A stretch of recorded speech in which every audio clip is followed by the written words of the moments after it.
보내고 계신가요? 3일절 아침에 인사드립니다. 실시간 댓글로 시청자와 소통하는 라이브 토크 부모 화요일에 인사드립니다. 이지혜입니다. 자, 오늘 함께 하실 분들 소개할게요. 어서오세요. 안녕하세요. 예. 네. 옥동자입니다. 엄마 대표 이지혜입니다. 네. 어제 반응이 좀 어땠어요? 난리. 저희가 실시간 댓글로 방송을 여러분과 함께 소통하면서 하는 거잖아요. 네.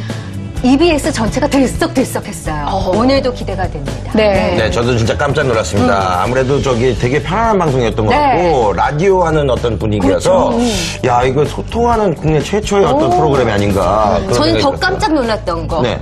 옥동자랑 잘 어울리는데. 아, 두 분 진짜 탈탈 콤비 오늘도 좀 네네. 기대를 해보겠습니다. 자, 아이 키우는데도 전략이 필요하죠. 좋은 아이를 만들기 위해서는 좋은 부모가 되어야 될 텐데요. 우리 라이브 토크 부모에서 특강 부모 필살기로 좋은 부모가 되는 필살기를 전수해드리는 시간을 오늘 화요일에 보내드릴까 합니다. 오늘 첫 시간이잖아요. 네. 너무나 모실 수가 없거든요. 이분이라고 할 것 같으면 뭐랄까 엄마들의 왕언니. 전 진짜 좋아하는 카리스마 넘치는 오늘의 이분 만날 텐데 네. 그 전에 우리 참여하는 방법 알고 계시죠? 그렇습니다. 어제 못 보신 분들을 위해서 그 몇 분을 위해서 다시 정종철 씨가 자세하게 알려주실 거예요.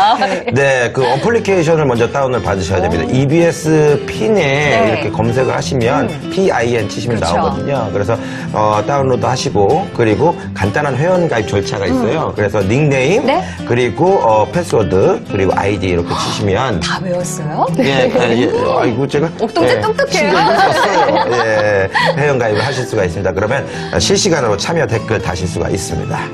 아니 진짜 너무 많은 분들이 참여를 하고 계시고 지금 보니까 네. 3일절이라 가족에 모여 시청 중입니다. 좋은 방송 기대 용주맘. 네. 가족들끼리 보고 있어요. 휴일이라서 편하게 보고 있는 중입니다. 지아맘 이렇게 하셨습니다.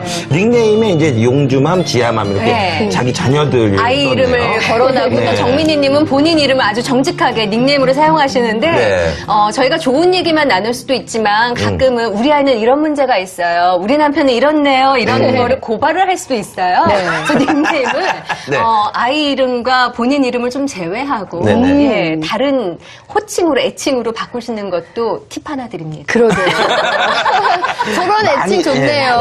지혜짱, 이지혜 아나운서 예뻐요. 이런 댓글 대화하도록 하겠습니다. 이진 씨도 계시네요. 보검장. 아유, 보검장.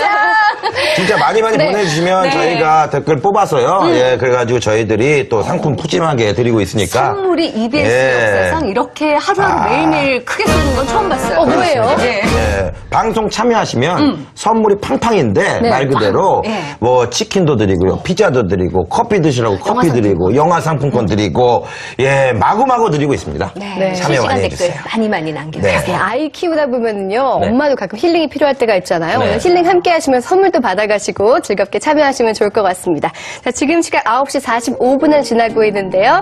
EBS 도곡동 스튜디오에서 함께하고 계십니다. 자, 라이브 토크 부모 필살기 오늘 특강으로 함께 하는데요. 제가 앞에 살짝 소개해드렸잖아요. 네. 엄마들의 왕언니. 야, 이분의 그 뿜어 나오는 카리스마 하면은 저는 야, 뭔가 이렇게 감동이랄까요? 네. 그런 거 많이 느끼거든요. 아니 눈을 뗄 수가 없고요. 이분 네. 얘기를 들으면 네. 그리고 꿈이 있는 사람은 정말 세월에 비켜가나 싶을 정도의 워너비죠.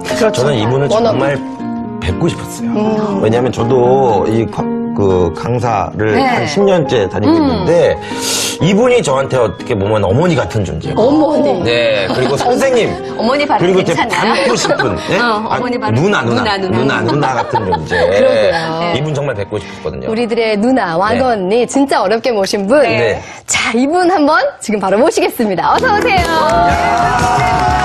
정말 반갑습니다. 어서오세요. 언니. 네. 진짜 뵙고 싶었습니다. 반가워요. 대한민국의 최고 강사. 그렇죠. 아. 이런 날이 오네요. 함께하는 날이. 네네. 김미경 강사님이 오늘 오신다는 얘기를 듣고 되게 일찍부터 많은 분들이 채팅방에 댓글을 많이 남겨주셨어요. 별리미님. 깜짝 놀랐어요. 네. 정말 많이 기대를 하고 계시거든요. 네, 고맙습니다. 정말 댓글도 올라오시네요. 제 이름 아직 네. 안 올라오는데. 실시간으로 오늘 올라오고 특강 있는데. 너무 기대된다고요. 그렇습니다. 예, 아유 반갑습니다. 미나팍 이름분에게 선물 드려도 되는 거예요? 아, 네, 네, 직접 그냥 주시겠어요? 아니, 그리고 선물 달라고 자기가 팍자를 집어넣네요. 님 그래서 어제 닉네임 바꿨어요. 네, 우리가 하실 말씀이 많으신 거죠. 선물 많이 드리세요. 엄마들 이런 거 받으면 너무 좋아요. 그렇죠. 네. 자, 오늘도 기대돼요. 맘들의 고민 해결 부탁드려요. 이렇게 남기셨는데 지홍맘님 네. 오늘 많은 분들이 기대하고 계시거든요. 네. 자, 어떤 필살기를 준비하셨을지 기대가 되는데 제가 들었을 때 제목이요. 일단 씨앗 정보대로 키워라라고 하거든요. 씨앗 씨앗 정보 뭘까? 뭐지? 봄맞이 해가지고 뭐 이렇게 키우시나요? 이제 3월도 됐고 파종 시기가 좀 네, 들어왔는데 뿌리시나 보다. 네. 자, 어떤 필살기를 준비하셨을지 자, 씨앗 정보대로 키워라 1부 함께하겠습니다. 박수로 청해드립니다. 아, 오늘은 정말 특별한 강의인 것 같아요. 이런 형태로는 강의를 제가 별로 해본 적이 없어요. 혼자 이렇게 서서 하지, 앉아서 이야기하면서 그래서 더 좋은 것 같고요. 네. 다들 일단 결혼하셨죠? 그렇죠. 네. 그래서 저희 지혜 씨, 지희 씨는 지금 아이가 4학년, 2학년. 4학년, 예, 2학년. 남매 두고 있고요. 4학년, 2학년. 네. 또 우리는 이제 3학년 됐고요. 네, 그리고 또. 이제 1학년 올라가고요. 그리고 막내는 아직 유치원. 셋. 네. 없는 남자. 다들 아직 고생도 안 한 거예요. 아, 진짜로요? 시작도 안 했어요. 아직도. 진짜. 설마요? 애가 0살부터 10살까지는 아이를 키우는 데 있어서 노동은 노동인데 육체 노동이에요. 육체 노동. 근데 10살부터 20살까지가 정신 노동이에요. 근데 이 정신 노동이 정말 힘들거든요. 근데 엄마들이 가장 아이들을 모를 때 아이들은 10살까지 정말 많은 것들을 엄마한테 영향을 받으면서 크거든요. 그래서 엄마들이 모르고 있는 거 정말 우리나라 엄마들이 잘못된 정보를 너무 갖고 있어요. 원래 아이는 정보대로 키우는 게 아니라 철학으로 키우는 거예요. 부모의 철학으로 크지 옆집 정보대로 크지 않는다고요. 근데 한번 생각해보면 엄마들이 애를 딱 낳았어요. 네. 그럼 이제 아직 아이 저는 아직 없어요. 안 났죠. 지금 이제 기대만 막 부풀어요. 어머, 내 안에서 어떤 애가 나올까? 막 이러고 있는데 아이를 낳는 거잖아요. 그럼 막상 아이를 딱 낳아서 보면은 어떤 생각이 드냐. 이 아이는, 정보 따위는 없어. 정보가 없죠. 그냥 신생아야. 얘는. 그쵸. 얘는 신생아야. 정보 같은 건 없고 어쨌든 내가 집어넣는 대로 나올 거야. 그러니까 내가 직장 같은 거 다니지 마. 싹 그만두고 왜냐 직장 다니면서 어떻게 애한테 모든 걸 줄 수 있겠어? 그래서 다 그만두고 엄마 옆집 가서 좋은 정보, 좋은 거 다 얻어갖고 그러니까 엄마가 말하자면은 아이를 키우는 데 있어서 제일 중요한 사람은 엄마다라고 생각이 드는 거죠. 아이가 크는데 제일 중요한 거는 그 아이예요. 근데 아이를 키우는데 제일 중요한 건 나야. 그러니까 내가 똑바로 돼야 돼. 그래서 내가 시간도 많고 또 내가 정보도 좋은 거 많이 가져야 되고 그래서 엄마들이 아이를 갖고 배 안에 있을 때 제일 먼저 하는 게 교육 정보를 얻고 옆집 엄마랑 친해지는 거고 어떤 엄마가 아이를 잘 키우나를 보는 거죠. 그렇죠. 그래서 엄마들이 아이랑 친해지지 않고 자꾸 옆집이랑 친해지는 거예요. 육아 백과사전이랑 친해지는 옆집이랑 친해지는 엄마 치고 애를 제대로 보는 엄마가 없어요. 누굴 보냐? 옆집 엄마 아니면 옆집 아이를 봐요. 잘된 옆집 아이. 내 아이를 보지 않는다고. 네. 이게 진짜 우리나라 엄마들의 심각한 문제거든요. 그래서 우리 한번 이런 생각을 해보자고요. 제가 질문 하나 할 테니까 네. 알아맞혀 보세요. 여기 이렇게 100년 된 단풍나무가 이렇게 있어. 이렇게. 이 100년 된 단풍나무는 100년 전에 요만한 씨앗이었겠죠. 네. 요만한 씨앗이었을 거 아니야. 그럼 요만한 씨앗 안에 100년 후에 이런 단풍나무가 될 거라는 기초 정보가 이 씨앗 안에 있었을까 없었을까? 있죠. 유전자 정보. 있어요. 대답해봐요. 아, 저는 제가 예, 공대생이다. 많이 못 배워가지고, 예. 미안합니다. 있어요. 당연히 있죠. 아, 있군요. 이게 되게 있겠죠. 쉬운 질문이에요. 어려운 게 단풍나무 씨앗이 단풍나무 되냐고 물어보는 거잖아요. 그렇죠. 단풍나무가 돼요. 물론 바람도 다르고 토양도 다르고 이렇기 때문에 전 세계에 있는 단풍나무를 다 모아서 보면은 똑같이 생긴 단풍나무는 한 그루도 없을 거예요. 그죠? 줄기가 달라도 다르고 잎사귀 수가 달라도 다르고 다를 거 아니에요. 그러면 이제 두 번째 질문. 저는 53살 된 김미경이에요. 53살 됐어요. 믿기지 않아요. 믿기지 않아요. 아, 좀 아니에요. 53살 전에, 네. 그러니까 53년 전에, 저는 우리 엄마 뱃속에 있을 때 요딴만한 씨앗이었겠죠. 네. 요만한 씨앗일 때 나는 이런 김미경이 될 거라는 기초 정보가 그 씨앗 안에 있었을까 없었을까? 있었겠죠. 그 유전자 정보라는 게 있으니까. 없나요? 나라는 이런 김미경이 될 거라는 정보가 있었을까 없었을까? 있긴 있었을 텐데 알았을까요? 이게 뭐냐면요. 모든 엄마들이. 어렵다. 그러니까 이걸 알아야 돼요. 저는 항상 그 생각을 하면 이런 생각이 들어요. 아, 나는 아이에 대해서 너무 모르고 생명에 대해 기본도 모르고 내가 생명을 낳구나.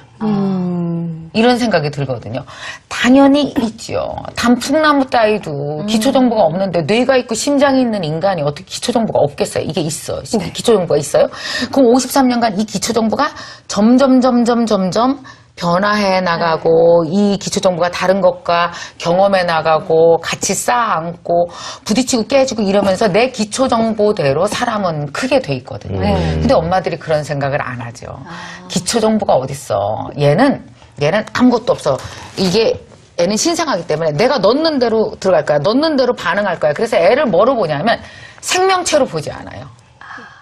생명체로 보지 않고 엄마들이 뭘로 봐요? 반응체로 보는 거예요. 그러니까 내가 넣는 대로 반응해야 돼. 그러니까 뭐냐면 3살부터 영어 가르쳐야 돼. 근데 3살부터 영어를 가르치기 위해서 내가 많은 걸 쏟아붓는데 애가 영어를 못하고 왜 못하지? 애가 문제가 있구나. 애가 반항을 하는 거야. 얘가 내 말을 안 듣는 거야. 이상한 애네. 그러니까 내가 주는 대로 반응하지 않으면 이상한 애라고 착각을 하는 거죠. 근데 한번 생각해보세요. 이 몸 안에 들은 어떤 생명적인 정보가 있는 아이들이 우리 엄마가 내 생명 정보에 대해서 관심도 없어. 그리고 자기가 넣는 것만 반복해. 그럼 애가 얼마나 속이 상하겠어요. 그렇죠. 이런 것들이 폭발하는 때가 언제인지 아세요? 그러니까 대부분 엄마들이 10살 때까지는 별로 고민이 없어요. 왜냐하면 애들이 10살 때까지는 엄마가 주는 대로 반응해요. 그리고 자기 씨앗 정보를 드러내지 않아요. 절대 드러내지 않아요. 그래서 애들이 한 몇 살 되면 드러내는지 아세요 혹시?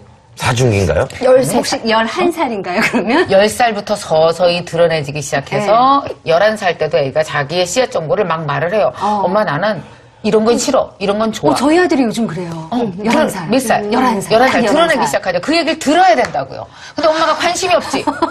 너는 엄마가 집어넣는 대로 반응을 하라고. 왜 감히 네 생명체에 있는 정보를 감히 드러내고 그래? 나는 네 생명체에 있는 정보 듣기도 싫어. 그리고 내가 안 좋아하는 거야. 왜냐하면 우리나라 엄마들이요. 기본적으로 그 아이들의 정보 중에서 꼭 있었으면 하는 정보가 하나 있어요. 그게 뭘까? 공부 잘하는 공부 거죠. 공부 정보. 똑똑한 아이. 그렇죠. 네. 공부 잘하는 거잖아요. 근데 만약에 아이의 씨앗 정보에 공부 정보가 워낙에 처음부터 있었다. 네. 그러면은 애들이 시키지 않아도 공부를 해요. 근데 질문 하나 드리면은 그림 잘 그리는 거 재능이에요, 아니에요? 재능이죠. 재능 아닌가요? 재능? 재능 있으면 더 잘하겠지. 네. 맞아요? 그러면은 이렇게 음악 잘하는 거 재능일까요, 아닐까요? 재능이겠죠. 재능입니다. 타고나더라고요. 타고나요? 네. 오케이. 그러면 공부 잘하는 거 재능이에요, 아니에요? 그거는 인정하기 싫지만 재능 같네요. 공부 잘하는 것도 재능인가요? 종철 재능이 씨, 있어요? 종철 씨, 그래서 공부를 못 하신 거예요? 저는 정말 열심히 했는데 왜 안 되지? 뭐냐면 네. 공부도 한계가 있어요. 기본적으로 네. 이 뭐냐면 기초 씨앗 정보 안에 네. IQ가 들어있어야 되고요. 그 다음에 단기 기억 장치의 해마도 발달해야 되고요. 그러면은 애들이 시키지 않아도 공부를 잘하게 됐어요. 그러니까 외워서 시험 보는 걸 잘한다고요. 저는 외워서 시험 보는 것과 공부는 분리돼야 된다고 생각해요. 공부는 깨달을 때까지 하는 게 공부고요. 그 다음에 암기는 시험 볼 때까지 하는 게 암기예요. 그래서 이거는 달라요. 그러니까 나는 어렸을 때 수학을 무진장 못했거든요. 나는 네. X가 이동하면 무서웠어요. 못한 게 아니야. 근데 나중에 보니까 제가 요새 수학 공부하거든요. 요새요? 아, 진짜요? 왜 하세요? 네, 재미로 해요. 아, 재미로? 이렇게 치매 안 걸리려고 수학이 그렇게 좋대. 그래갖고 네. 수학 공부하거든요. 근데 우리 수학 선생님이 나한테 와서 가르치는 선생님이 나 수학 잘한대요. 내가 중고등학교 때 왜 수학 못했는지 알아요? 이제서 알았어요. 왜 재미없게 가르쳐 주셔서. 아니야. 내가 이해하기 전에 시험을 본 거예요, 학교에서. 내가 이해할 때까지 기다렸어야 와닿는다. 되는데. 그런 거예요. 그러니까 요즘 아이들의 그 공부라고 하는 것은 암기잖아요. 네. 그러니까 이게 씨앗 정보 안에 그런 IQ나 뛰어난 해마, 단기 기억 장치가 없으면 애들이 공부의 재능을 드러내지 못할 수도 있죠. 근데 엄마들이 그 씨앗 정보에 우리 아들이 그게 없다고 생각을 하거든요. 네. 그게 없다고 생각을 하면 다른 게 뭐냐면 공부 씨앗 정보가 없다면 다른 씨앗 정보가 있는 거예요. 근데 그거에 대해서 전혀 관심이 없죠. 가만히 보면 되게 재밌는 것이 우리 집 식구들은요 다 자기 씨앗 정보대로 컸어요. 저는 지금 이제 53이잖아요. 네. 나는 어렸을 때부터 어떤 거를 되게 잘했었냐 하면은 음악도 잘하고 나 원래 음대 갔잖아요. 그래서 네네네. 음대. 그런데 엄마들이 우리 엄마의 잘못이 그거예요. 어렸을 때 내가 음악 정보를 조금 드러냈더니 그러니까 엄마들이 이런 잘못을 하죠. 씨앗종, 그러니까 사실 엄마들이 찾으려고 그래요. 맞아요. 태어나면서부터 얘가 뭘 잘하지? 그죠. 일찍 찾아야 된다고 또 일찍 그러니까. 찾아야 된다. 깨워준다는 표현하더라고요. 좋겠다. 어머, 이 집은 애가 잘하는 거 그거 찾았으니까 얼마나 좋아. 근데 엄마들이 찾으려고 하는 그 아이들을 키워주기 위한 정보가 몇 개 된다고 생각하세요? 공부 잘하는 거, 음악 잘하는 거, 체육 잘하는 거 5개 이상이 없어요. 근데 우리나라 현재 직업은 10,000가지도 넘는데 그걸 갖다가 자기가 억지로 6살, 7살 때 찾은 걸 갖고 직업에다 끼워 맞추려고 하고 그리고 아이한테 투자를 하죠. 정말 애들이 제일 겁나는 건 뭐냐면 어쩌다가 그림 대회 나가서 그림을 그려서 상을 탔어. 네. 초등학교 3학년 때. 그럼 엄마가 갑자기 뭐라 했는지 알아? 너 그림인가 봐. 너 그림인가 봐. 우리 그림인가 봐요. 맞아. 그럴 수도 아니, 있겠다. 맞아. 왜 엄마의 직업을 자녀한테 찾으려고 그러는데 엄마는 엄마 거 하세요. 그래갖고 어머 너 그림인가 봐. 그림. 그래갖고 아이한테서 그림이라는 정보가 확인되면 애를 그림 안에 가둬버려요. 그쵸. 자기가 판단한 거에 가둬버려요. 그래갖고 어떻게 하냐면 미술학원 가자. 응? 그래서 그치. 엄마가 이제 운전하고 미술학원으로 막 끌고 다니면서 어렸을 때 어쩌다가 이제 초등학교 때 금상 한 번 받았는데 걔 인생이 결정돼 버린 거예요. 근데 걔는 그 아이의 씨앗 정보를 찾을 수가 없어요. 왜냐 엄마가 막아버렸죠. 엄마가 완전히 딱 기회를 막아버린 후에 너는 이 안으로 들어가. 옴싹달싹 하지 마.